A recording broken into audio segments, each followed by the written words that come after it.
मुंगेचे घर कोण जाये मोरा मुंगेचे घरा कोण जाये मोरा मुंगेचे घरा कोण जाये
Hare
मुंगीची या घरा कोण जाय मूळ देखोनिया गोळ धाव घाले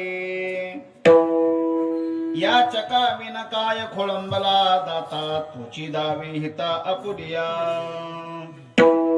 उदकांन म्हणे काय मज खावे भुकेला तो जाय चोजवेत या चका विन काय खोळंबला दाता तुची दावे हिता अपुलिया व्याधे पिढीला धावे वैद्याची या घरा दुःखाचा परिहारा अपुलिया या चका विन काय खोळंबला दाता तोची दावे हिता अपुलिया तुका म्हणे जया करणे स्वहित करणे तिची प्रीत कथे करी या चकाविन काय खोळंबला दाता तोची दावे हिता आपुलिया विठ्ठल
शुक्लां ब्रह्म विचार सार परमां मध्यम जगत्व्यापिनी विना पुस्तक धारयिनीम वेदां जड्डन्धकारापहं हस्ते स्फटिकमालिकां विदधतीं पद्मासने संस्थितं वन्दे त्वं परमेश्वरी भगवतीं बुद्धिप्रदां शारदां शारदां भोजवदनावदनां भुजेत् सर्वदा अस्माकं सन्निधिं क्रियात् पांडुरंगा करू प्रथम नमन दुसरे चरण संतांच्या ज्यांच्या कृपादाने कथेचा विस्तार बाबाजी सद्गुरुदास तुका नमामि सद्गुरुं शांतं सच्चिदानंद विग्रहं पूर्ण ब्रह्म परानंदं ईशम् आनंदी वल्लभं योऽन्त प्रविश मम वाचि मिमां प्रसुप्तां संजीवयत्यखिल शक्तिधर स्वधाम्नां अन्यं शास्त्रचरण श्रवणत्वगादिन् प्राणान् नमो भगवते पुरुषाय तुभ्यं वंशी विभूषित करा नवनीरदाभात् पीतांबरा दरुण बिंब फलाधरोष्टात् पूर्णेन्दु सुंदर मुखादरविंद नेत्रात् कृष्णात् परं किमपि तत्त्वमहं न जाने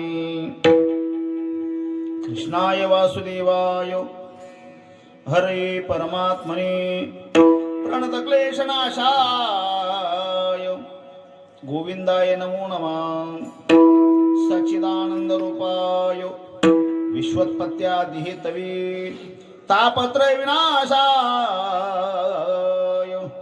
श्रीकृष्णाय वयं नमो मस्तकही पायावरी या वारकरी संतांच्या अदौराम तपोवनादिगमनं हत्वा मृगकाञ्चनं वैदेहीहरणं जटायुमरणं सुग्रीव सम्भाषणं वालिनिर्दलनं समुद्रतरणं लङ्कापुरीदानं पश्चाद् रावणकुम्भकर्णहननम् एतद्धि रामायणं सेवेलागि सेवकवधानं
घरा कोण जाय मूळ देखून या गोळ धाव घाले या चका विण काय खोळंबला दाता तुची धावे हिता आपुलिया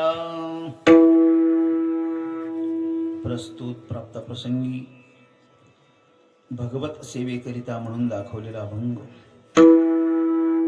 विश्वसंत महान भगवत भक्त श्री गुरु तुकोबाराय महाराज यांच्या अमृतवाणीतनं प्रासादिक वाणीतनं प्रगट झालेला जन्माला आलेला अभंग असून या अभंगामध्ये श्री तुकोबाराय महाराज तुमची जीव दशा संपून तुम्ही शिव स्वरूप झाले पाहिजे, एक ना एक दिवस तुम्हाला हे सगळं सोडून जावं लागणार आहे. जात असताना भगवान परमात्म्याने ज्या कामाकरता तुम्हाला पाठवलं होतं ते काम तुमच्या हातून होणं गरजेचं आहे. आत्यंतिक दुःखाची निवृत्ती आणि परमानंदाची प्राप्ती हा प्रयोग तुमच्या जीवनामध्ये पार पडला पाहिजे. आणि तो प्रयोग पार पाडण्याकरता भौतिक स्थावर जंगम सगळ्या गोष्टींवर प्रेम करण्यापेक्षा कथेवर प्रेम करा. आणि कथेवर प्रेम केलं तर 100% तुम्ही आत्यंतिक दुःखात निवृत्ती होऊन परमानंदाला प्राप्त झालेला राहणार नाही. आणि एवढं कथेचं महत्व असताना बी जर कथेकडे तुम्ही स्वतःहून जात नसतील तर त्याच्याकरता तुकाराम महाराजांनी पहिल्या, दुसऱ्या, तिसऱ्या, चौथ्या चरणामध्ये दृष्टांत दिले आणि सिद्धांत शेवटच्या चरणामध्ये ठेवला. विठ्ठला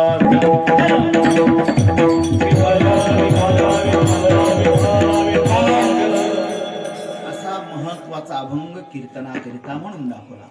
निवडलेल्या म्हणून दाखवलेल्या घेतलेल्या अभंगावर कैश्या वेळेपर्यंत सरळपणाने, अर्जवपणाने, अभिमानरहितपणाने वाङ्मयीन सेवा प्रभुचरणी समर्पित करण्याच्या प्रथमतः पूर्वी प्रारंभी अगोदर आज आपल्या या बाबरे क्षेत्रामध्ये आजचा जो कीर्तनाचा कार्यक्रम, कीर्तनाची सेवा, कीर्तनाचा योग तथा कीर्तनाचा प्रयोग सिद्ध होतोय, संपन्न होतोय, साजरा होतोय. निमित्त औचित्य आपल्याच गावातील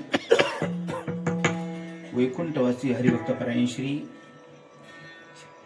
राजेंद्रजी भाऊ जितेंद्र भीमसिंग राजपूत म्हणण्यापेक्षा राजूजी भाऊ यांचं गतवर्षी इहलोकातनं परक्या लोकांमध्ये स्थान निश्चित झालेलं आहे. आणि त्यांच्या निमित्ताने त्यांच्या सुपुत्रांनी पितृऋणात मुक्त होण्याकरिता ज्ञानदान, अन्नदान, नामदान इत्यादी गोष्टी व्हाव्यात, आपल्या वडिलांना चांगली देवाने गती मुक्ती द्यावी या सदहेतूने एक दिवशी कीर्तन महोत्सवाचं आयोजन केलेले. ती कीर्तनाची जबाबदारी माझ्याकडे आली. ती माझी अतिशय जवळचे निकटचे हरिभक्तपरायण श्री दिलीप नाना पोहाणेकर यांनी काही दिवसापूर्वी मला निमंत्रण दिलं. मी म्हटलं बोलता बोलता ते असं बोलले होते, त्या दिवशी कुठे कीर्तन आहे का? मी म्हटलं असो नाही तर नसतो, तुम्हाला काय करायचं, फक्त तुम्हाला काय म्हणायचं ते सांगा. येतो म्हटलं मी कीर्तनाला. आणि ही कीर्तन सेवा पार पाडण्याकरता ज्यांची ज्यांची आवश्यकता असते ते सगळे इथे आहेत. मला वाटतं हरिभक्तपरायण ह्या भागातलं वैभव मृदंगाचार्य, ऋषी महाराज, ऋषी पांथा वेगळा आणि ऋषी महाराज आहेत, गायक म्हणून हितेश महाराज आहेत, ही सगळी मंडळी आहे. आणि आमच्या मालेगाव तालुक्याचं वैभव हरिभक्तपरायण श्री शरदजी महाराज तेही कीर्तनाला आहेत. ही स्थानिक भजनी मंडळी आहे, कुंदरची मंडळी आहे, निमगुळची मंडळी आहे, अजून मला वाटतं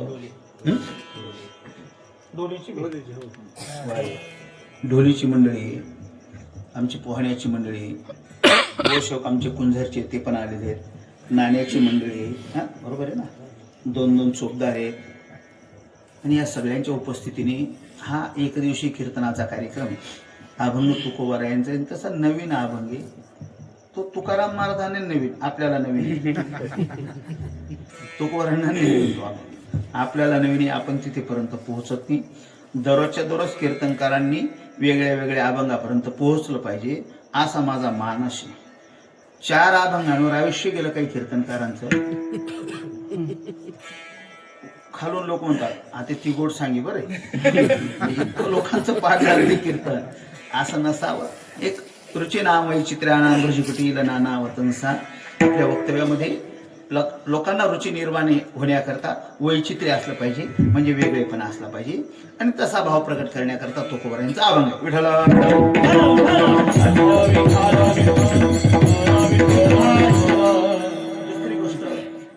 कुटुंबाकडे माझं हे दुसरं कीर्तन आहे. मला वाटतं वैकुंठवासी भीमसिंग बाबांच्या प्रथम पुण्यस्मरणानिमित्ताने पण माझंच कीर्तन होतं. मला वाटतं ह्याच जागेवर असेल ते ह्याच जागेवर कीर्तन होतं. अभंग हा नव्हता. कीर्तन ह्याच जागेवर होतं. अभंग वेगळा असेल, होताच अभंग वेगळा. आणि आताही पुन्हा येणं झालं त्या कुटुंबाकडे आणि भीमसिंग बाबांच्या पुण्यस्मरणाला माझं कीर्तन व्हावं अशी जिभोंची अपेक्षा होती. ते माझ्यावर प्रेम करण्याऐवजी मला जे येतं त्याच्यावर त्यांचं प्रेम होतं असं म्हणावं लागेल. आणि पुन्हा गतवर्षी लोकातनं त्यांचंही जाणं झालं. काय आहे निघालो बरं का शरजी महाराज, निघालो आपण या जीवनाच्या बाबतीत. शंकराचार्यांनी विविध पुष्कळ अनान फार अगणित अनंत उपमा दिल्यात. फार उपमा दिल्यात तरी शंकराचार्यांचं समाधान झालं नाही. मग शंकराचार्य म्हणतात परफेक्टपणा असला पाहिजे. मग शंकराचार्याने या जीवनाला एका नदीला जवळ ठेवलं, नदीची उपमा दिली. आचार्य म्हणतात नदी आणि जीवन हा सादृश्य प्रकार आहे. नदी म्हटली की तिला दोन प्रकारचे प्रमुख स्थान आहेत आणि दोन प्रकारचे काठ आहेत. नदी म्हटली की तिला एक उगम स्थान आहे आणि एक समुद्र मिलन स्थान आहे. एक अलीकडचं काठ आहे आणि एक पलीकडचं काठ आहे. उगमाने तिचा प्रारंभ झाला की दोन्ही काठांच्या आतून अविरत सातत्याने सदोदित नित्याने अखंडित प्रवाहित राहते आणि वाहता वाहता वाहता ती तिथेच थांबते. कुठे? समुद्रा जाय आप गंगेचे जैसे. बरोबर आहे वर्णन करतात. समुद्रातच थांबते ती, मध्ये थांबत नाही. मध्ये थांबत नाही. उदाहरणार्थ आपल्या जंगलातनं बोहरी जन्माला आली असं म्हणावं लागेल आता. आणि प्रवाहित होता होता ती बोरी एक एक खेड गाव हे करता करता करता करता बेंद्री पुरमेपाडा धरण तिथून निघाले. असं करता करता तुमचं तामासवाडी. इथल्या भागातल्या लोकांनी असं ठरवलं की या नदीचं बूंदभर सुद्धा पाणी खाली जाता कामा नये. सगळं इथेच थांबलं पाहिजे. वरफ्लो नको, मोर्या नको, काहीच नको. थांबेल का? नाही थांबणार. आणि एक्स्ट्रा आगाऊपणा केला तर मग एकटी जाणार नाही. बरोबर आहे ना? ती समुद्रालाच थांबते. आचार्य म्हणतात तसं जीवन ही एक नदी आहे. जीवन ह्या नदीचा जन्माने उगम होतो बापू. अखंड क्षणाक्षणालाही जीवन नदी प्रवाहित राहते. हिला पण दोन काठ आहेत. म्हणजे कोणतं? एक सुखाचं काठ आहे, एक दुःखाचं काठ आहे. सुख दुःखाच्या काठातनं कधी सुखाचे टोले एक्स्ट्रा राहतात, कधी दुःखाचे टोले एक्स्ट्रा राहतात. आणि सुख दुःखाचे टोले घेत घेत ती नदी वाहतेच आणि तिथेच थांबते. कुठे? मृत्यू महासागरापर्यंत. ही नदी समुद्राला जाऊन म्हणून प्रयत्न केला तर यश येत नाही बापू. तसं जीवन नदी मृत्यू सागरात जाऊ नये म्हणून प्रयत्न केले तर कुणाचे हाताला यश आलं नाही आणि भावी काळात येणार नाही. याचा अर्थ असा आहे जो जन्माला आला की त्याला एक ना एक दिवस अपेक्षा असो अन्यथा अपेक्षा नसो पण जाणे हे त्रिकालाबाधित सत्य आहे.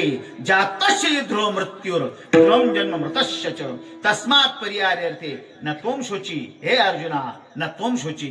विनाकारण शोक करू नको. सांडिये मूर्खपण उठी जे हाती धनुष्यबाण मार म्हणी यांना. शोक करू नको. हे मरणारे. तू मारले तरच मरतील असं काही नाही. तू नाही मारले तर जिवंत राहतील असं बी काही नाही. अरे निमित्त मात्र भवसवेसाचे मार हे अर्धे मेलेले. अर्जुना म्हणे काय? हे ज्या अर्थी जन्माला आले त्या अर्थी मरणार आहेत. आणि मग ओवी दिली. उपजयते नासे नासिले पुनरपी दिसे हे घटिका यंत्र दैशे परिभ्रमेगा. अरे जो जन्माला आला ना तो मरणार. ते सगळे मरतात.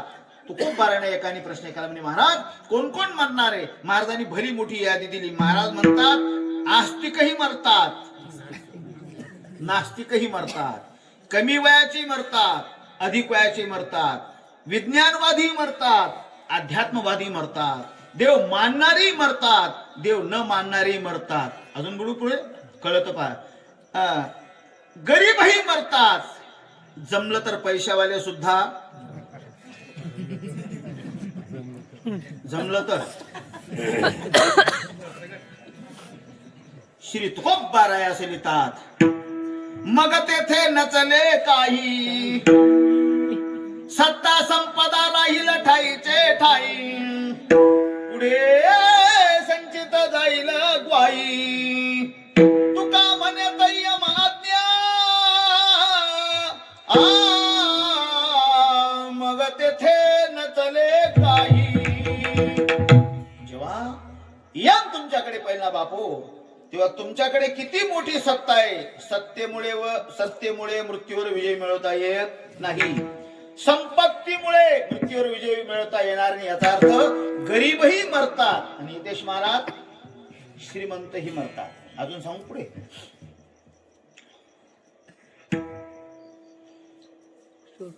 पखवाज वाजवणारे बी मरतात. यादी सांगून राहिलो ना. पखवाज वाजवणारे बी मरतात.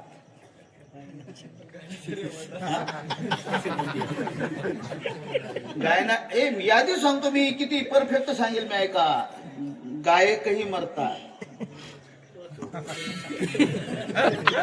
शोभदारही मरतात. अनेकांना तुम्ही पोचवलं ना, तुम्हाला पण पोचवणार आहे. कळलं ना. सगळे टाळेकरी पण मरतात, विनेकरी पण मरतात, कीर्तन ऐकणारे बी मरतात. आता कोण राहिलं. मा करता तर तुम्ही गणपतीच टाकेले पाहिजे. याच्याकरता प्रमाण सांगतो ना भाऊ. रयत कोण विचारी, कोण राहणारे. आणि मग श्री तुकोबाराय लिहितात.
सप्त्याला लाजवेल एवढं चांगलं कीर्तन आहे. सप्त्यामध्ये चांगलं गायक वादक भेटत नाही. म्हणा भरपूर, तेवढीच थंडी बी कमी होईल. सगळे मरतात. विषय असाच राहू हा. सगळे मरतात. आता पुढे एक विषय हाताळतो. मरण हे नवल नाही म्हणे. मग आतापर्यंत मेलो नाही हे नवल आहे. मरण काय नवल. आतापर्यंत मेलो नाही. 40 वर्ष, 60 वर्ष, कोण 55 वर्ष, कोण 70 वर्ष, कोण 80 वर्ष, आतापर्यंत मेलो नाही हे नवल. आपल्या बरोबर जे फार गेले, देवाने आपल्याला आयुष्य दिले. दिलिया काळे अवकाश, नाही पावला आयुष्यनाश. बरं झालं अजूनपर्यंत मेलो नाही. याला उदाहरण माझे गुरुदेव लक्ष्मण तात्या महाराज वळवडेकर सांगायचे. आणि ती पंचदशीतलं सांगायचे. विद्यारण्य स्वामी असं लिहून गेले. काय झालं नाना, एकाने नळाखाली बकेट ठेवली. बकेट म्हणजे बादली. जी बादली ठेवली, नळ चालू केला, पण ती बादली चांगली नव्हती. तिला अनेक छिद्रे होती. काय नियोजन आहे शास्त्राचं. फक्त कीर्तनकाराने चांगली झक मारणं, अभ्यास करावा, फार काही निघतं तिथून. बादलीला छिद्रे होते. नळ चालू केला. आता प्रेशर एक्स्ट्रा होता, जास्त होता, छिद्री जरा बारीक होती, साचलं पाणी बादलीमध्ये काही वेळ हो. पण कालांतराने पाणी पाच झालं, पाणी गळून गेलं. पाणी गळून गेल्यावर तो बादलीवाला ठणान रडायला लागला, जोर रडायला लागला. जाणकार ग्रस्त तिथे आला. तो म्हटला रडतो का बरं? तो म्हणजे बादलीमध्ये कॉक चालू केला, पाणी पडलं पण गळून गेलं. लगेच का? नाही म्हणे, थोड्या वेळ राहिलं, थोड्या वेळ राहिलं म्हणे. मग तो जाणकार त्याला म्हणे बावळ्या लगेच नाही गेलं ना पाणी? नाही, थोड्या वेळ राहिलं म्हणे. म्हणे मग थोड्या वेळ राहिलं ते कौतुक कर. म्हणे का बरं? मुळात बादलीच फुटकी होती ना, कळलं ना? फुटक्या बादलीमध्ये थोड्या वेळ पाणी राहिलं हे कौतुक आहे. गळून गेलं रडण्यात काही मजा नाही. म्हणे मग इकडे या, तशा ह्या बादल्या सगळ्या फुटक्या आहेत. नवा ठाई फाटून गेली, अनेक छिद्र या बादलींना आहेत. या फुटक्या बादलीतनं आजपर्यंत आत्मतत्व गळून गेलं नाही, हे खरं नवल आहे. मग म्हणा दिली या काळी अवकाश, पण जाणार. मग एक ग्रस्त तुकोबराने सांगतो म्हणे महाराज हे शरीर जाणार हे मला ध्यानात आलं, पण गेल्याच्या नंतर आपलं काहीच शिल्लक राहणार नाही का? तुकोबाराय सांगतात असं कसं भाऊ? राहील ना शिल्लक. म्हणे काय शिल्लक राहील?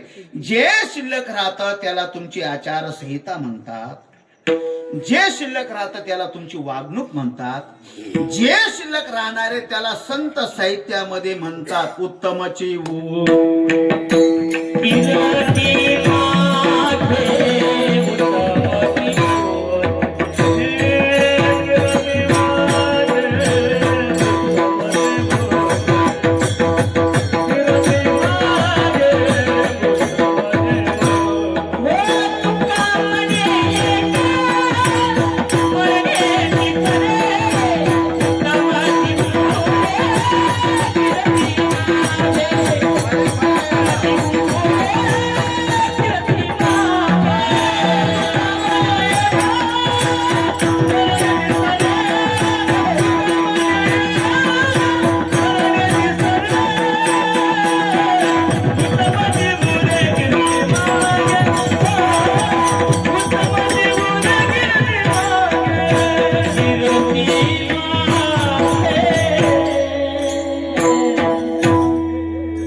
कीर्ती शिल्लक राहील.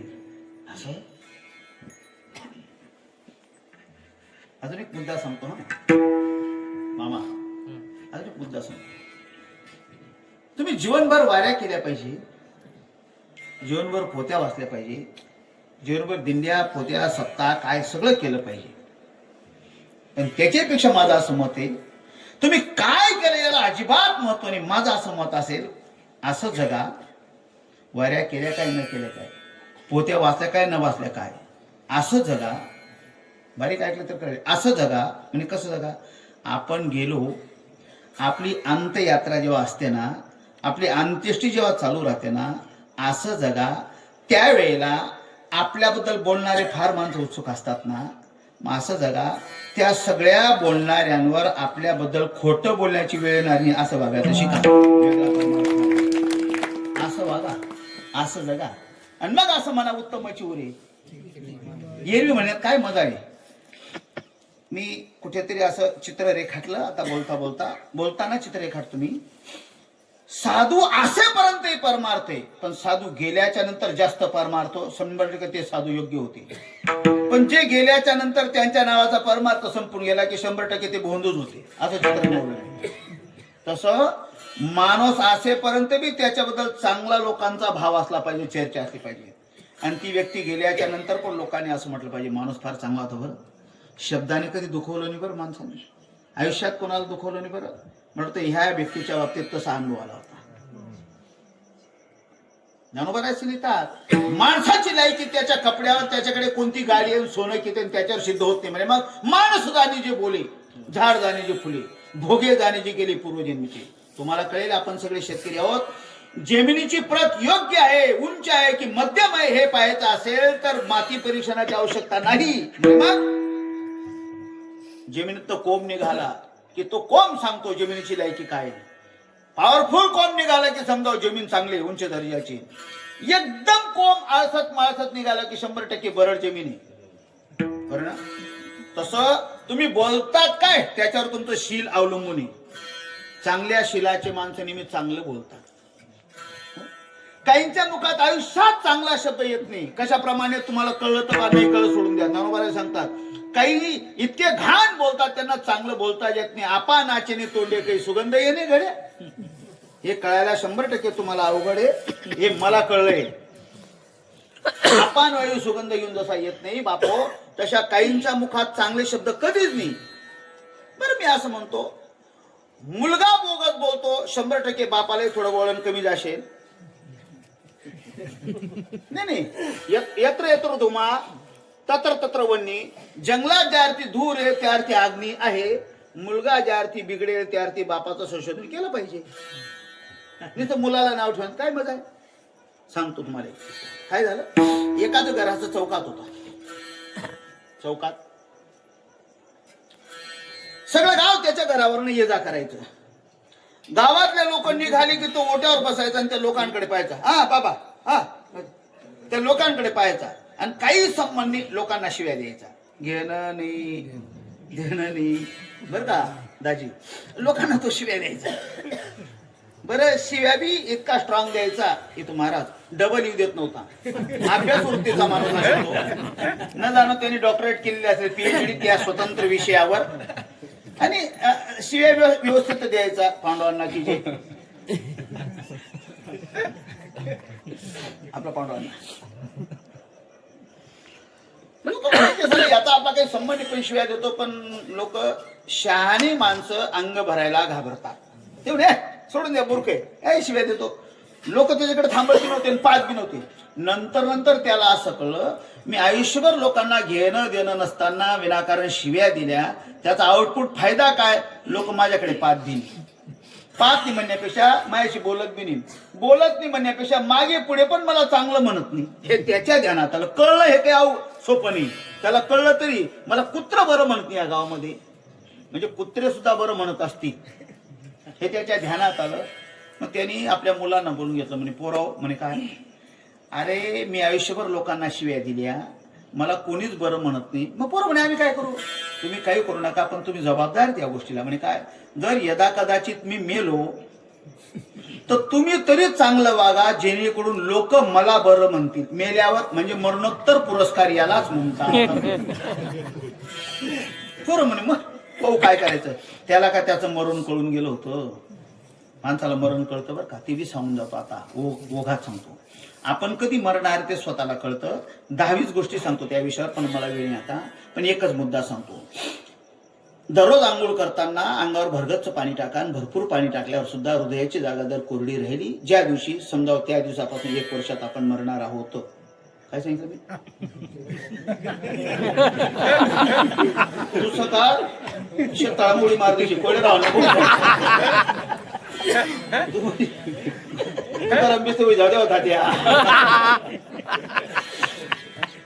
त्या म्हाताऱ्याला कळलं असेल मी मरतो की काय. ऐका हा काय नशीब त्याचं शरदजी महाराज 4 दिवसात ते म्हातारं खरंच मेलं. म्हातारं मेलं. अंत्येष्टी झाली. रात झाली. दशक्रिया झाली. मग लहान भाऊ मोठ्याला म्हणे दादा म्हणे काय अरे आपला बाप काय म्हटला होता त्या दिवशी. म्हणे काय मला कुत्र बरं म्हणत नाही. म्हणे मग तुम्ही तरी चांगलं वागा जेणेकरून लोक मला बरं म्हणतील. मोठा भाऊ म्हणे बरं झालं आठवण करून दिली. मग आपण उद्यापासून चांगलं वागू. बापाला लोकांनी चांगलं म्हटलं पाहिजे. मग त्यांनी वागायला सुरुवात केली. पण हे विसरू नका पोऱ्या बी त्यांना होता.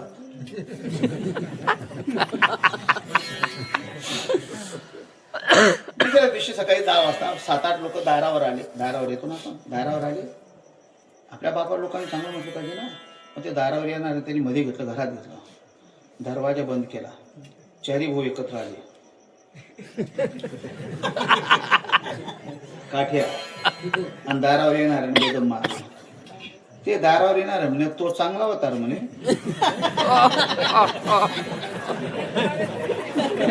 बारीक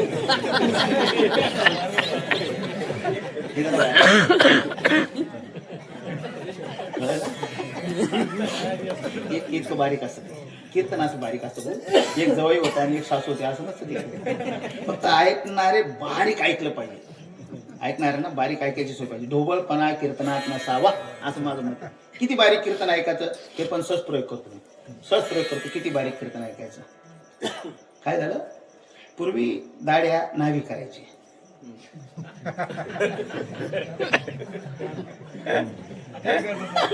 मी काही नाही म्हणतो का रे बाबा, बारीक किती ऐकायचं ते सांगतो मी. एक असा दाढी करा नाव्याजवळ गेला, अर्धी दाढी झाली. खर तर दाढी करत असताना बहिर्दिशा, लघुशंका, भोजन यावेळेला मौन पाळायचं असतं. तो नाव्याशी बोलायला लागला. म्हणे नाही दादा. म्हणे काय? तो नाही म्हणे बोलणं का हो वस्तारा लागून जाईल. तरी याला सवय चट पडेल. तो नाही दादा. का नाही दादा? म्हणे काय हे दाढ्या करायचा व्यवसाय तुम्ही कधीपासून करता? तो नाही म्हणे भाऊ 15 वर्ष झाली. गब्बस 15 वर्ष झालं? म्हणे मग 15 वर्ष तुम्ही रोज माणसांची दाढी केली? म्हणे हा. गब्बस. हो म्हणे कधी मध्ये गाढवाची केली का? तो नाही म्हणे पहिलाच टाइम आहे.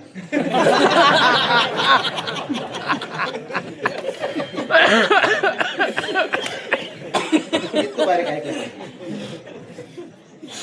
अजून सांगतो किती बारीक ऐकलं पाहिजे. काय झालं, एक ग्रस्त त्याच्या बायकोला म्हणे का ग म्हणे, आणि काय लोक काही काही पाळतात म्हणे, माझं असं मत आहे आपण बी काहीतरी पाळावं म्हणे. ती म्हणे लोक काय पाळतात? तो म्हणे एकाने कुत्रे पाळले, एकाने सशी पाळले, एकाने घोडे पाळले. ती म्हणे मग तुमचं काय मत आहे? तो म्हणे माझं असं मत आहे आपण बी एखादं माकड पाळावं म्हणे. ती म्हणे नका, एक आहे ना याला कीर्तन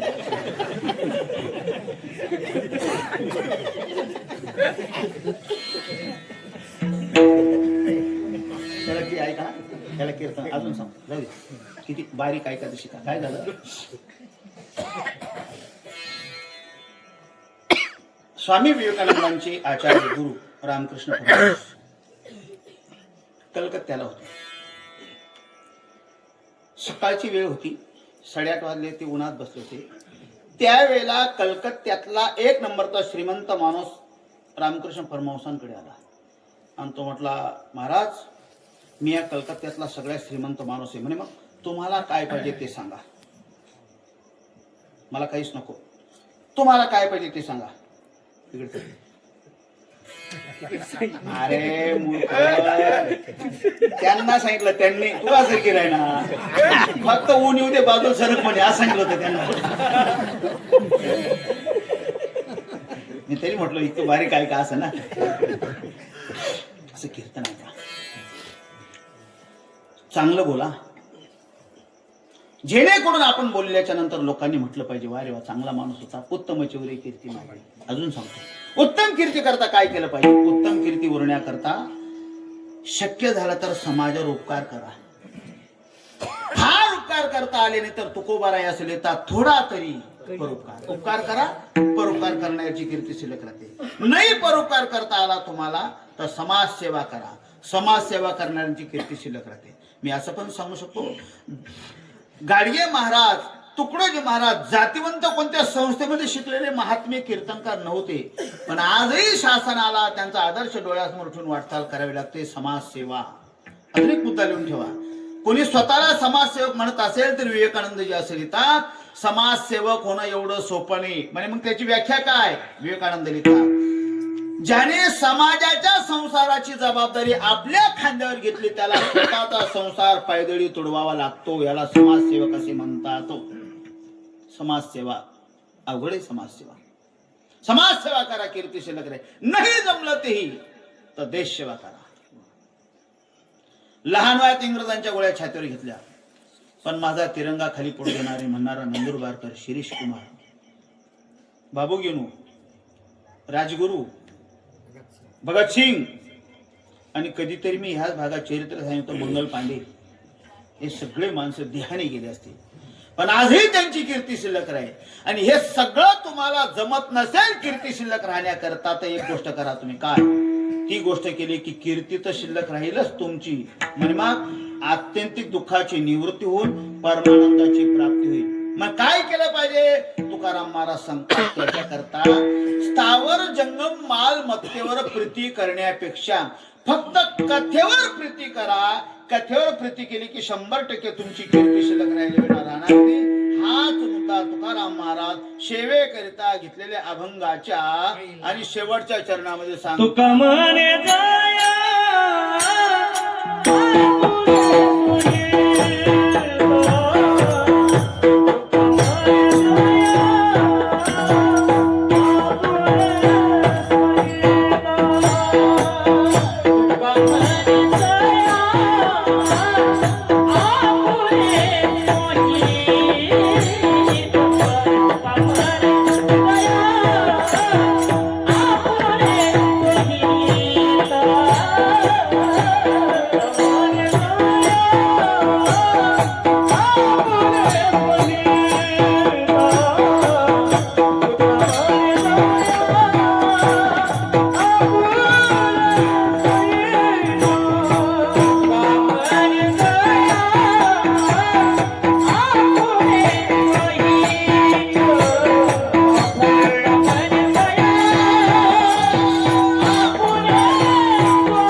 होण्याकरिता, देहासक्ती संपण्याकरिता, जीवदशा निवृत्त होण्याकरिता आणि आपण भगवत स्वरूप प्राप्त होण्याकरिता चतुर्भुज नर होड केले या स्थानाला जाण्याकरता कथेवर प्रेम करा. बाप हो, कथेवर प्रेम करा. कथेवर प्रेम केलं तर काय घडेल? महाराज सांगतात कथेमध्ये तुम्हाला श्रवण करायचे. क्रमशः कीर्तन ऐका तुम्ही पण, गायकांनी पण कीर्तन ऐकलं पाहिजे, वाजवणाऱ्यांनी कीर्तन ऐकलं पाहिजे, कीर्तनकाराने बोलता बोलता त्याचं कीर्तन त्यांनी ऐकलं पाहिजे, बोलता बोलता त्याचं पण त्यांनी कीर्तन ऐकलं पाहिजे. कथेवर प्रेम करा. फायदा काय होईल? फायदा काय नाही, तुमची जीव दशा संपेल आणि मी खुजा ठेंगणा काळा गोरा माझं हे नाव हा मी नसून मी स्वतः भगवान आहे ही वृत्ती प्राप्त होईल. हे जरा उंची धरी याचे, मी स्वतः देव आहे ही वृत्ती प्राप्त होण्याकरता कथा श्रवण करा. या भूमीवर लवकर मुक्त होण्याकरिता अनेक संप्रदाय जन्माला आले असतील, पण वारकरी संप्रदायाचं ज्ञानच फक्त तुम्हाला लवकर मुक्त करू शकतो, हे विसरता कामा नये.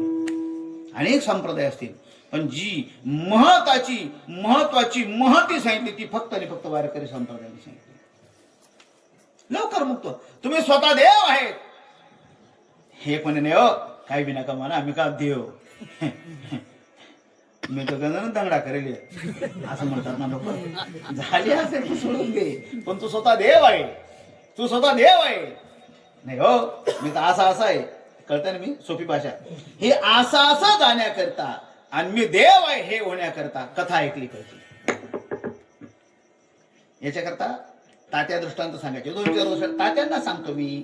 काय मी असं नेहमी सांगतो, तुम्ही ज्याच्याकडे शिकले ना त्या गुरूंचं नाव ते ज्ञान समाजामध्ये मांडत असताना पुन्हा या 100% ती विद्या फल दिल्या विना राहत नाही. काय नालायक नावच घेत नाही गुरुनं, उलट गुरुवर गुरगुर करतो दरी दिसू ते बेकार आहेत. आता मी ज्यांना शिकलो असे भरपूर येते. जाऊ द्या, काय सांगत होतो मी? रामाचं आणि लक्ष्मणाचं ज्याची भांडण झालं असंच होतं ना. जीवदशा संपुष्टात येण्याकरता त्या दृष्टांत सांगायचे. काय झालं, एक ग्रस्त दीपावली आली आणि मुलीला घेण्याकरता गेला. शास्त्री एकुलती एक मुलगी होती, शास्त्री घेण्याकरता गेला. सासरच्या लोकांनी असा आवाज ओढला, है आम्हाला यावर्षी पोरगी पाठवायची नाही. निमूटपणे हा बाप निघून आला. याचं कारण पूर्वी मुलावाल्यांचा आवाज मोठा होता.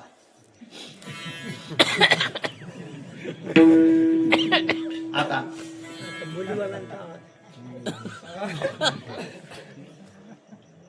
आता मुलीवाल्यांचा आवाज मोठा आहे. नाही दांडी आता असं आहे ना, म्हातारा निघून आला, निघून पण निघून आला. दीपावली झाली पण म्हाताऱ्याच्या एकूण ते एक मुलगी बुवा, पोटात ते दुःखच होतं. मुलगी आली नाही, चांगलं खायला लागला तरी आठवण यायची. मुलगी आली नाही, दीपावली झाली, मग तो म्हणजे जाऊ द्या, नाही पाठवलं त्यांनी. आपल्याकडे तिथे घेणं आहे दरवर्षी, दर दीपावलीला साडी चोळी आपण घेतलीच पाहिजे. तिला भाऊ बी नाही, मीच बाप आहे. मग त्यांनी काय केलं, भारी पातळ घेतलं, भरली, निघाला शिरूर टिशे. टेलर बसला, निघाला. 2-3 टिशे पास झाले भाऊ. टिशी आला, तिकीट तिकीट तिकीट. हे म्हाताऱ्याने तिकीट काढलं होतं. तो टिशी म्हणजे तिकीट तिकीट. म्हाताऱ्याने आज तिकीट घेतलं, घ्या. पण तिकीट देताना पूर्वी लोक आदर करायचे, गावात पोलीस आला तरी आदर करायचे. तिकीट देताना असं घाबरत म्हाताऱ्याने तिकीट दिलं. ते टिशीन तिकीट पाहिलं, तो मग तिकीट तर बरोबर आहे, पण म्हातारा एवढं घाबर देतो. ते विनोदी असेल ते टिशी, ते म्हणे क्यू बे हे तो आवरत का तिकीट आहे. म्हणजे बाईचं तिकीट नाही राहतं का, बाईचं तिकीट वेगळं राहत. आता ओळखलं बरं का तुम्हाला मी विचार करा, तू याचे कुठेतरी पाहिजे, याचे कुठेतरी पाहिजे. याचे म्हणणार होतो, याचे मग कारखाना ना गाडा सरच पाहिजे बाजू.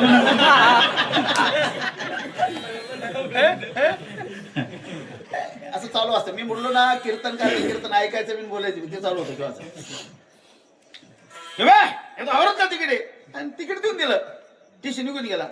तो म्हातारा म्हणे त्या तिकीट मास्तरला मी माणसाचा का माणूस दिसलो नाही का, मला बाईचं तिकीट द्यावं नाही. आता तिकीट काही पकवायचं नाही, गाय असं राहतं ते.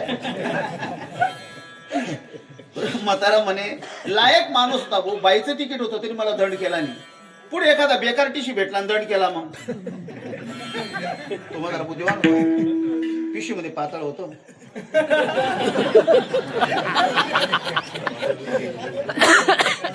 तिकडच्या कप्प्यात गेला ना, असं मस्तपैकी नेसून घेतला, पदर घेऊन बसला तिथे. टिशी तिकून आला, तिकीट तिकीट तिकीट. म्हातारा म्हणे मी आता म्हातारी व्हायले ना, असं तिकीट दिलं. टिशी तिकीट गेलं, क्यों बे येतो मरत का तिकीट.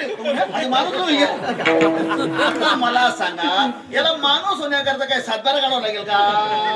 तू माणूस आहेच, फक्त वरचं आवरण फेकून दे, तू माणूसच आहे. कळलं तुम्हाला कसं. आता ध्यान ठेवा, तुम्ही स्वतः देव आहेतच, फक्त देहासक्तीचं आवरण टाका. आणि देहासक्तीचं आवरण टाकण्याकरता जे ज्ञान पाहिजे ते ज्ञान दुसरीकडे भेटणार नाही, ते फक्त कथेमध्ये मिळतं. आणि म्हणून तुकोबाराय सांगतात कथेवर प्रेम करा. कीर्तनकार कोण आहे त्याच्यावर प्रेम करू नका, कथेवर प्रेम करा. समाजात काय झालं, व्यक्तीवर प्रेम करायला लागले लोक. हा तो कीर्तनकार असला तर जाईल आणि तो असला तर जाणार नाही. हाच मूर्खपणा आडवा येऊन राहिला. कीर्तनकार कोणता आहे, तो काही त्याच्या बापाचं चरित्र सांगणार नाही. कोणताच कीर्तनकार, त्याला देवाचं आणि संतांचं सांगावं लागेल. बरोबर आहे ना. मग कीर्तनकारावर व्यक्तीवर प्रेम करू नका, कथेवर प्रेम करा. काय तुकोबारायांचे शब्द आहेत, तुकोनी घेतले मोती जसे शब्द शब्द कोणालाच काहीच करता येणार नाही, बोट घालता येणार नाही, असे शब्द आहेत. कथेवर प्रेम करा. मग एकाने विचार म्हणे महाराज कथेवर प्रेम केलं तर जीवदशा संपली का एखाद्याची. म्हणे मग. आणि एकाने श्रवण केलं तर जीवदशा संपली. म्हणे कोण. अरे तो आहे राजा परीक्षिती. 7 दिवसा मुक्ती झाली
साधूचा छळ केला की भोगावंच लागतं बरं, हे विसरू नका.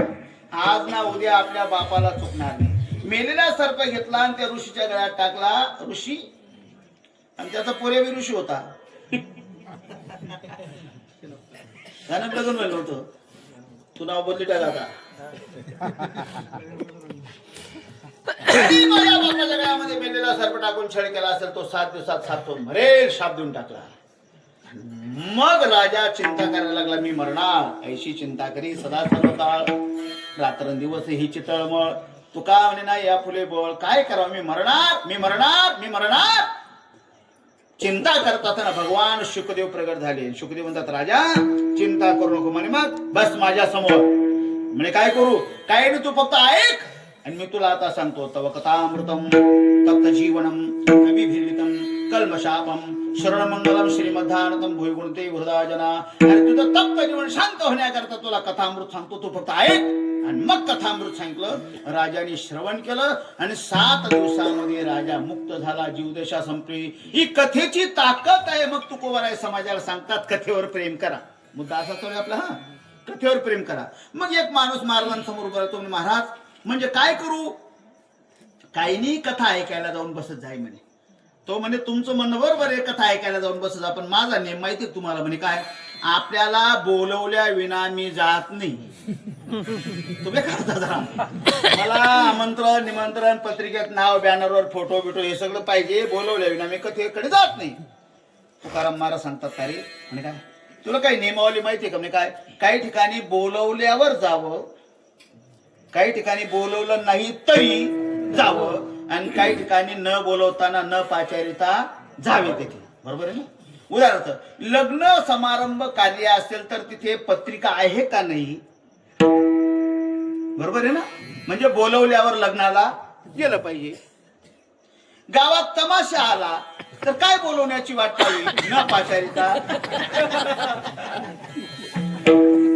तमाशाला काय केलं पाहिजे. एक उलटा प्रकार सांगतो मी. काल परवा बोललो मी ना, आता म्हणला बोललो मी जरा एक महत्वाचा विषय. कीर्तनाला लोकांना सांगावं लागतं काय, आहे का नाही, पुढे सरका पुढे सरका सरका पुढे, हे कीर्तनाला सांगावं लागतं. हितेश महाराज तमाशा मग काय सांगू, तुला काय माहिती. तमाशाला पुढे सारखा सांगावं लागत नाही. मग खरं माहिती एक तर डायरेक्ट टोकरांजवळ बसलो होता. टोकरांजवळ असं मला सकाळी सांगितलं एकाने.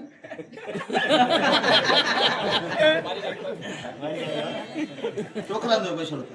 दुसऱ्या त्याला विचारलं म्हणतो का टोकरा पकावर बसलो होता तू इथला खिटी. तो म्हणे तात्या तुम्हाला नाही कळणार. म्हणतो का नाचता नाचता एखादी ना पाय लागत अशी उद्धार देऊ शकत ना होता. म्हणजे तमाशाला लांब बसलं पाहिजे तर तिथे पुढे बसतात, कीर्तनाला पुढे बसलं पाहिजे तर तिथे लांब बसतात. म्हणजे जिथे जे पाहिजे तिथे ते, जिथे नको पाहिजे तिथे ते. मग याच्याकरता मी काय सांगितलं होतो एक दिवशी, असं पण तुम्हाला म्हटलं होतं काही प्रमाण म्हणणे होते बस ते स्ट्रॉंग आहेत. मग काय मी म्हटलं सहज असं एका निफालला कीर्तन होतं आणि मी कीर्तनात म्हटलो हे गुटखा खाणार आहेत ना ते विमल, ती एक पुडी नाही खात, 2 पुढे असतात, एक छोटी असते. अरे बरं ना. आणि पेपर तर वर बघायचं ना काय असंच म्हटलं. याला काही प्रमाण आहे का असं एकच पुढे खा. तू म्हणे हो तो प्रमाण नाही काय, एका विनय एक कामा नाही.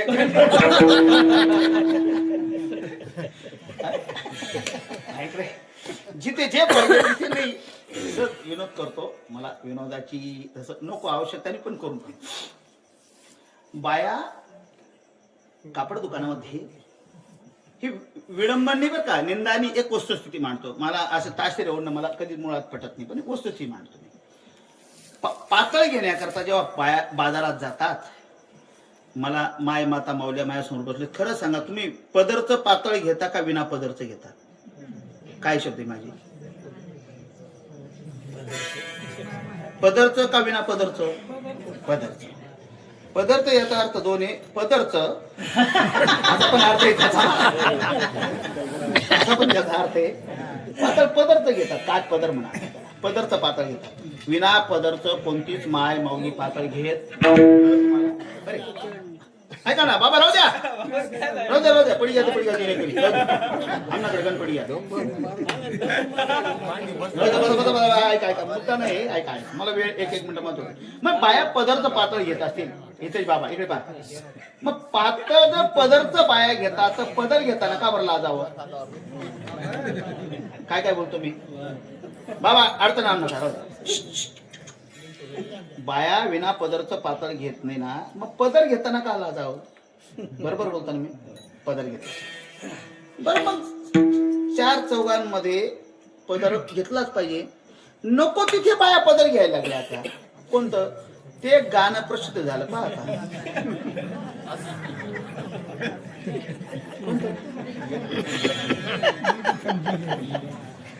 कोणतं रे? पाय पाय पाय काय प्रकार या? एक हात मागे घेऊन पुन्हा मला गुंगोड घेऊन नको तिथे. काय खरं तर नाचणंच गरजेचं नाही तिथे. पदर घेणं तर लांब आहे अजून.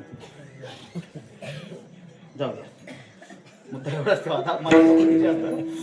इथे पुढे बसलं पाहिजे, इथे मागे बसतात. जिथे मागे बसलं पाहिजे तिथे पुढे बसतात. बरं मला अजून सांगा, मी असं हाताळतो ते इथे कीर्तनात बसायला मस्तपैकी स्वच्छ जागा आहे, घाण नाही, तुळशी नाही, घाण असं स्वच्छ आहे ना, तिथे असं असतात बसायला. हे कोणी बस रे घाण चेहरे दे माटी लुटी बस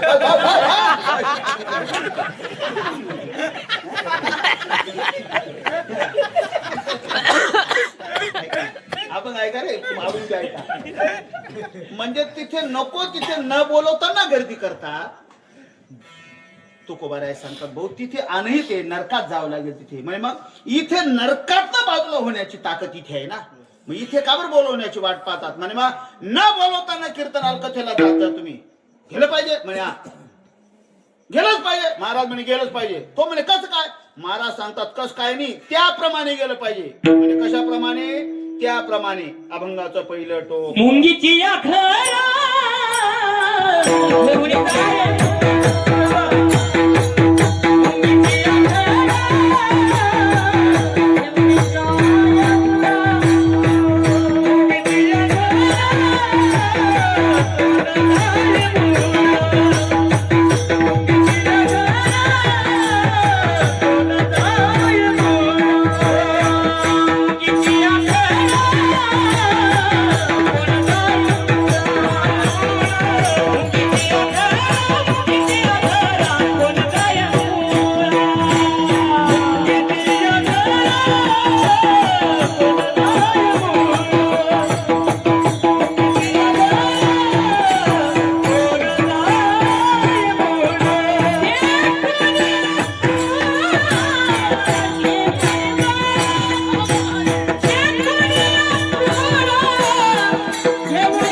बोलवण्याची वाट पाहू नका. कशाप्रमाणे? मग पहिल्या चरणा दृष्टांत दिला. सिद्धांत शेवटी सिद्धांत आहे. पहिल्या चरणा दृष्टांत दिला. तो दृष्टांत देतो असताना महाराजांनी मुंगीला जवळ केलं आणि गुळाला जवळ केलं. मुंगी आणि गुळ जवळ केला. ऐका आपलं का, दुकानदाराने दुकानामध्ये गुळ आणला. गुळ आणल्याच्या नंतर तो दुकानदार मुंगीला असं पत्र लिहितो का, मी गुळ आणलाय, तो कोणता का गुळ असे ना, तो सांगलीचा असू द्या, इकडचा तिकडचा, आपण कोणता गुळ आणला. मग तो मुंगीला असं पत्र लिहितो का, सौ मुंगीताई मी गुळ आणलाय, तर चांगला गुळ येतो, तुम्ही लवकर गुळ खाण्याकरता या, असं मुंगीला पत्र आहे का? किती बारीक तुकोबारायांचं नियोजन आहे ते.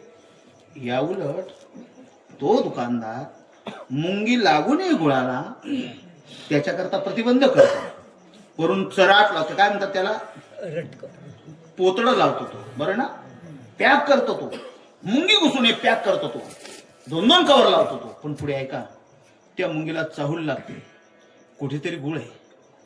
ती मुंगी त्या गुळाच्या दिशेने प्रवास येतो, त्याला पिपिलिका मार्ग ज्ञानोबाराय वर्णन करतात. ती गुळाकडे येते, शिरण्याकरता जागा पाहते, ह्या फटीतून त्या फटीत, त्या फटीतून त्या फटीत, त्या फटीत, कोणत्या तरी फटीचा वापर करते, उपयोग घेते, लगिमा सिद्धीचा जण उपयोग करते आणि गुळापर्यंत मुंगी स्वतःहून पोहोचते. तुकोबाराय सांगतात बापू, ती मुंगी का पोहोचते, तिला माहिती आहे तो गुळ खाण्यात माझं हित आहे, गुळ खाण्यात माझा फायदा आहे. मग मुंगी जर गुळ खाण्याकरता एवढा प्रयत्न करते ना, जशी तसं तुमचं कथेमध्ये हित आहे. कथा श्रवण करण्याकरता तुम्ही स्वतःहून गेलं पाहिजे. कोणी ढोलीहून या, कोणी बोळ्यावरनं या, कोणी निमगुळवरनं या, कोणी कुंझरवरनं या, कोणी पोहाण्यावरनं या, कोणी कोठऱ्यावरनं या, कोणी नाण्यावरनं या, कोणी कुठून बी या. मुंगी जशी गुळ खाण्याकरता येते ना स्वतःहून, तसं तुम्ही स्वतःहून कथेकडे या. स्वतःहून कथेकडे आले की तुमचा उद्धार झाल्याविना राहणार नाही.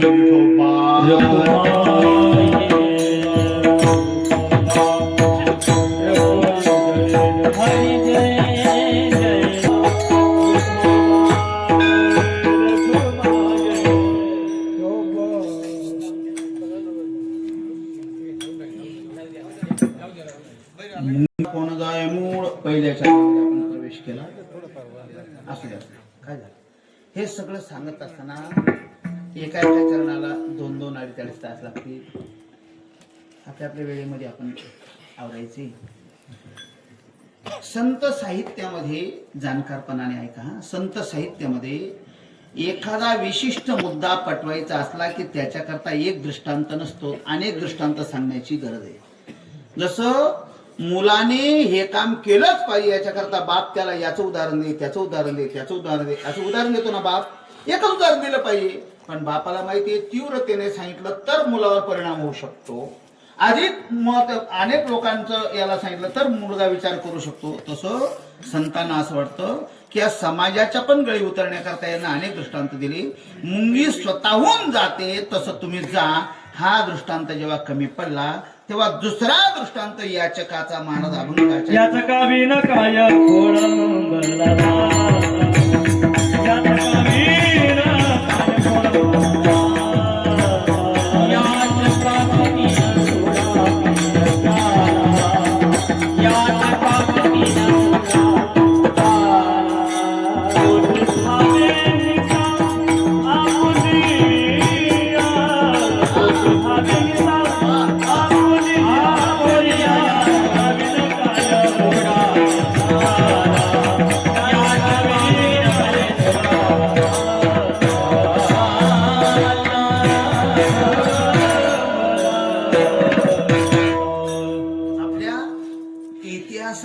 दाते झाले. त्या दात्यांपैकी नावं सांगतो, त्यांचं कार्य अर्ध्या क्षणात सांगतो. एका दात्याने आपलं पोरग शिजवलं, कापलं, शिजवलं ना अतिथीला खाऊ घातलं, तो दाता आपल्यात झाला श्रेयाळ. एका राजाने आपलं मांस काढून दिलं पक्षाच्या मोबदल्यात, त्याचं नाव आहे शिबी राजा. एका साधूनी आपले हाड काढून दिले धनुष्य बनवण्याकरता, त्यांचं नाव आहे दधीची ऋषी. एका दात्याने रणांगणामध्ये आपले दात पाडून दिले, त्याचं नाव आहे कर्ण. एका दात्याने स्वप्नात राज्यदान दिलं, तो पण आपल्यात झाला, त्याचं नाव आहे राजा हरिश्चंद्र. अमेरिकेमध्ये विवेकानंद स्वामींचं व्याख्यान चालू असताना ते बोलता बोलता बोलले की आमच्या भारतामध्ये असे राजे झाले की स्वप्नात राज्यदान देणारा आमच्यात झाला. स्वाभिमान असा हात लावला, आमच्यात झाला असं विवेकानंद बोलता बोलता बोलले. तिथला एक पत्रकार उभा राहिला. पत्रकार आणि कीर्तनकार तसे बारीक राहतात.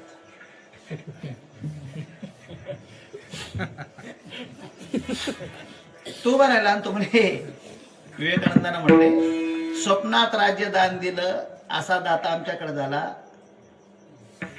विनाकारण बोलतापा देऊ नका. तो म्हटला स्वामींना, म्हणे मग ही कल्पना असू शकते. काय बोलला तो, बारीक आहे का, ही कल्पना असू शकते, स्वप्नात राज्य दिलं ही कल्पना असू शकते, अशावर विवेकानंद नाराज झाले नाही, ते अजून असले म्हणजे बरोबर आहे. काय ही कल्पना असू शकते असं जरी तुमचं मत आहे, पण अशी कल्पना येण्याकरता भारत देश असावा लागतो. पुन्हा एक पाऊल पुढे टाकायचं. बुद्धिवान लोक अवगुणातनं म्हणजे वाईटातनं चांगलं काढतात. त्यांनी गुण अवगुणाचं मिश्रण सांगतो ना मी कधी. वाटतात गुण पण जन्माला येतात अवगुण, वाटतं वाईट पण त्यातनं चांगलं काढतं. उदाहरणार्थ पक्वा आलिंगन देणे हा गुण आहे का अवगुण आहे? इतिश महाराज, आलिंगन देणे गुण आहे का अवगुण आहे? गुण आहे. आलिंगन देणे गुण आहे. छत्रपती शिवाजी महाराजांना खान जेव्हा आलिंगन द्यायला लागला,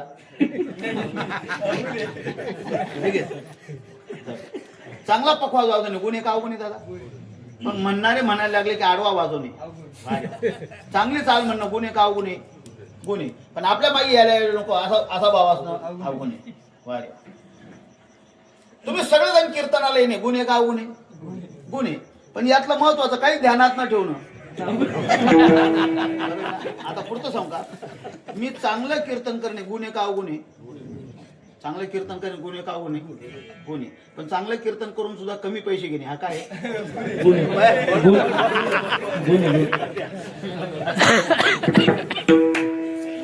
गुण अवगुणाचं मिश्रण. स्वामी विवेकानंद म्हणतात हा तुझा अवगुण असेल पण त्यातनं गुण असा एक कल्पना येण्याकरता भारत देश असा. हा जो दाता नावाचा प्रकार आहे ना, तो आपल्यात आहे. तो दाता याचक येईल आणि मग देऊ असा वेळ जाऊ देत नाही. म्हणजे मग देण्यात आपला फायदा आहे तर तो स्वतःहून देतो, याला दाता म्हणतात. काही स्वतःहून देतच नाही. मी नवीनच साखर तालुक्यामध्ये एका गावाला सप्ताह केला. ते म्हणे किती पैसे लागतील त्याच्यामध्ये? काय नाही 10-12 हजार लागतील. तो जुना काळ होता, अत्यंत परवडो. केला त्यांनी सप्ताह सुरू. मी 6व्या दिवशी गेलो तर ते तुका नाना बिना हे 5-7 जण पाठवलेले होते. मी एका भजनाला विचार का वर्गणी किती झाली? तो म्हणे 5,000.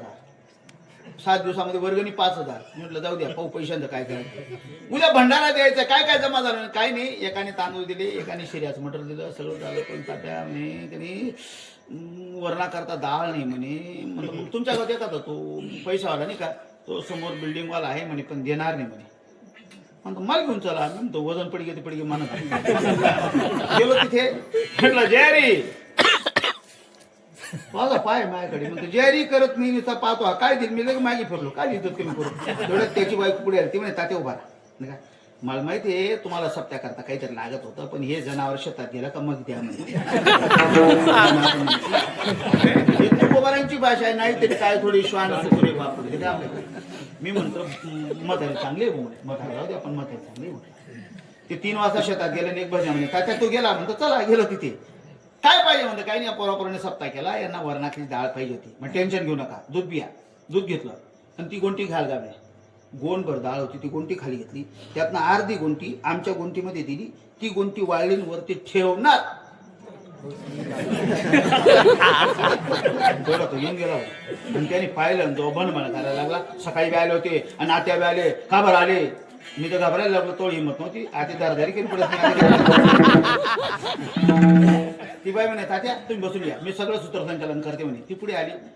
नवऱ्याला म्हणे का तुम्हाला डोक्यात भाग आहे का? म्हणे काय झालं? ते माणसं आले कशा करता तो तपास करायचा का ओरडायचं इकड्यासारखं? तो म्हणे का बरं आले? इकडे या. आम्हाला जी डाळ दिली होती ना, ती म्हणे ही डाळ त्यांच्याकडे वर्गणीमध्ये एक्स्ट्रा आली. म्हणलं डोकं हँग होई घे. म्हणे मग त्यांना बुवा लोकांना द्यायला पैसे कमी पडत आहेत म्हणे, मग ती डाळ आपल्याला विकत द्यायला घेता का? मी म्हणतो काय बाई भारी. आनंद वाटला मला. तो म्हणे घी टाकूत, पण आपली डाळ एका त्याची चांगली. कोणी? ती म्हणे तुम्हीच पहा. त्यांनी 30 गोण खाल घेतली अजून. तिच्यातून बी डाळ घेतली, ही बी डाळ पाहतो म्हणत फार थरतोय. बायकोल म्हणे बावळी आपली एकदम प्युअर आहे, याशी एकदम बोगस होणार आहे म्हणतो. ते रे म्हणतो कर म्हणजे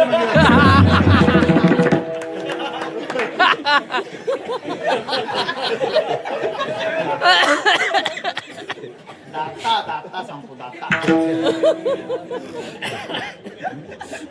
याला दाता नाही म्हणतो, स्वतःहून जातो घेणाऱ्यांकडे. याला दाता म्हणतात. याचका विनकाय खोळंबला दाता तोची धावे घेता आपल्या. हे दोन्ही दृष्टांत कमी पडल्याच्या नंतर तुकोबाराय सांगतात उदकान्न म्हणे काय मद खावे भुकेला तो जाई चोदवीत. प्रत्येक व्यक्तीला मूलभूत गरजा आहेत, त्याच्यामध्ये अन्न वस्त्र आणि निवारा या संदर्भात मागे तो पिक्चर होता रोटी कपड्यावर बघा पारंगाचे आणि परफेक्ट उत्तर देण्याकरता बुद्धी असावी लागते बरं परफेक्टपणा सांगण्याकरता काही निर्बुद्ध काही कळतच नाही त्यांना एका पोराला गुरुजी म्हणे काय म्हणे उभा रे काय गुरुजी सत्य आणि भ्रम यातलं अंतर सांग म्हणे सत्य आणि भ्रम यातलं अंतर सांग तो म्हणे सांगतो ना सर म्हणे का तुम्ही मला शिकवता ते सत्य आहे ते सगळं माझ्या ध्यानात राहतं असा तुमचा भ्रम आहे याला लोक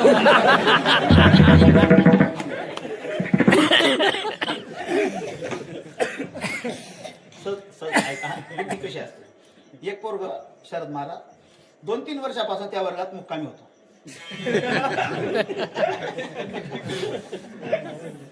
गुरुजी आले परवा म्हणे काय म्हणे एका धनगराकडे 12 मेंढ्या होत्या बरोबर 12 मेंढ्या त्यांनी कोंडल्या पण काय झालं 1 मेंढी निघून गेली खाली किती राहिल्या रे पहिला पोरग म्हणे 11 दुसऱ्या विचार 11 तिसऱ्या विचार 11 विचारता विचारता एक गेली तर 11 शेवटचं ते पैशाला होतं गुरुजीने त्याला विचारलंच नाही हे काय मूर्खाचे काय उत्तर देईल गुरुजीने दुसरा विषय शिकवायला सुरू केली तो म्हणजे गुरुजी काय मला काय विचार अरे तुला काही येत नाही तुला काय विचारू म्हणे तो म्हणे बाकीनं नाही येऊ पण हायच माझे सांग म्हणे विचारला म्हणे तो विचार म्हणे एका धनगराकडे 12 मेंढ्या होत्या 1 मेंढी निघून गेली खाली किती राहिल्या तो म्हणे 1 बी नाही म्हणे का बरं तो म्हणे मेंढी जातच आहे राशी 1 निघणे त्या सगळ्यांनी जात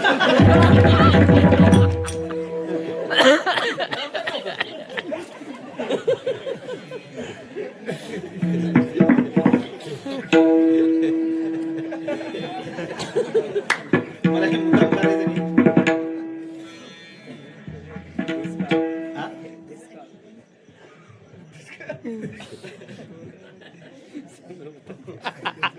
याला डोक्याचा भाग लागतो गुरुजी म्हणे ऐक उभं राहिले ना काय सुट्टी लागली त्याच्या अगोदर मी तुला काळ शिकवले ते म्हणे हा किती आहे तर काळ तो म्हणे 3 सर म्हणे कोणते कोणते रे तो म्हणे भूतकाळ भविष्यकाळ वर्तमान काळ हुशार रे काय म्हणे काय आज मला जेवण भेटले ना कोणता काळ आहे तो म्हणे दुष्काळ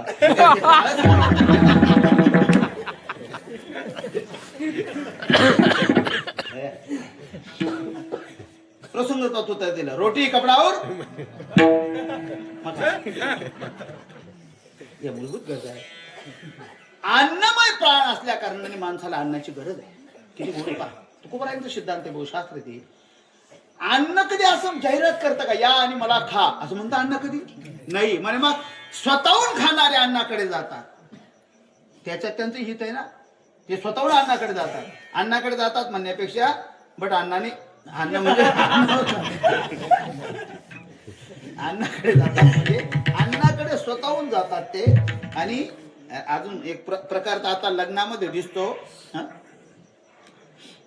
भारतीय बैठक जेवणाची संपून गेली आता आपण पाश्चात्याला अनुकरण करायला लागलो आणि खुर्च्या टेबल बिबल असं जेवण आलंय सर बरोबर आहे ना आणि मग लोक नंबर लावून उभे राहतात मागे अशा एकाच्या पाठीमध्ये 3-3 उभे राहतात हे खोटं आहे का नाही म्हणा कोणी एक तर बावळ्या बाई समाई जाऊ उभं त्याला हाय ताण मी बाईच दिलंय माणसं अन्न तुम्हाला विनंती करता का मला खा असं उदकान्न म्हणे काय मज खा भुकेला तो जाय चोजवित तो स्वतः जातो तसं कथेकडे तुम्ही स्वतः जा आणि हे दृष्टांत झाल्याच्या नंतर पुन्हा तुकोबाराय सांगतात आदिभौतिक आदिदैविक आध्यात्मिक हे सगळे दुःख आपल्याकडे जो देखे सो दुखिया बाबा अनेक रोग आहेत आणि अजून एक डॉक्टर पुढे बसलेत मामा काही माणसं जसे पैशाने पण श्रीमंत आहेत ना तसं रोगाने पण श्रीमंत असतात कळ मी काय बोलू एका कारखानदाराच्या चेअरमन कडे जेवण होतं मला कारखान्याचा चेअरमन होता जेवण होतं हे 10-15 पोरं बासून खायचे मी पण बासून आणायचो आणि तो कारखाना मालक तो चेअरमन असा पाहून राहील त्यांना म्हटलं का हो तुम्ही घ्या ना बासुंदी नाही ना साखर जास्त आहे ना घ्या ना नाही ना मग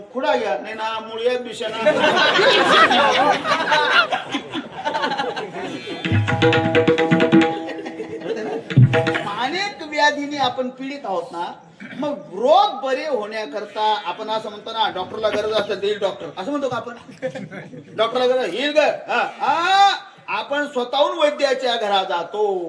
व्याधी पिढीला धावे वैद्याच्या घरा, कशा करता? दुःखाच्या परिहारा आपुल्या. मग कोण सांगतात, रोगी जसा डॉक्टरकडे स्वतःहून जातो, भूक लागल्यावर अन्नाकडे माणूस जसा जातो, मुंगी जशी स्वतःहून गुळाकडे जाते, दाता जसा याचकाकडे स्वतःहून जातो, तसं तुमचं हित होण्याकरता बोलवण्याची वाट पाहू नका. कथेकडे तुम्ही स्वतःहून जा आणि कथेवर प्रेम करा. तुका म्हणे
रे